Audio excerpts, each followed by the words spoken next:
Градоначалничката на општина Битола Наташа Петровска пред камерата на Алфа признава дека во име на невладината на Боки 13 меѓународен сојуз од неа се барало локација за изградба на старички домови. Петровска вели дека не нашле заеднички јазик на оваа средба, но детали не откри. Она што го имав да го кажав до соодветните инстанции и кажав дека не можам да кажам ништо повеќе заради процесот кој што се одвива.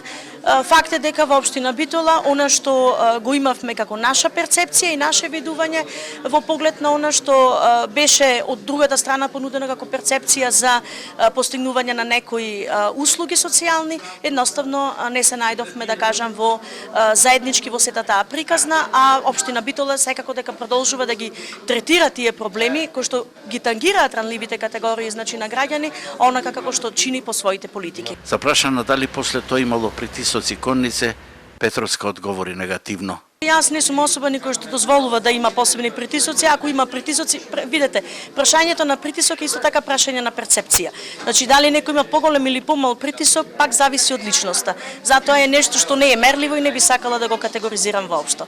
Случајот околу старечките домови и меѓународниот сојуз се уште нема правен епилог, иако е дел од истрагата за рекет.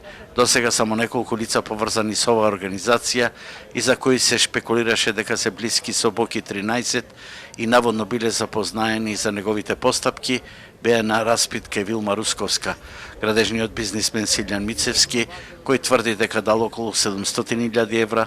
На распит беа и пратениците на СДСМ Александар Кирацовски, Росина Ременски, Агапи Дика, обвинители и уште неколку бизнисмени.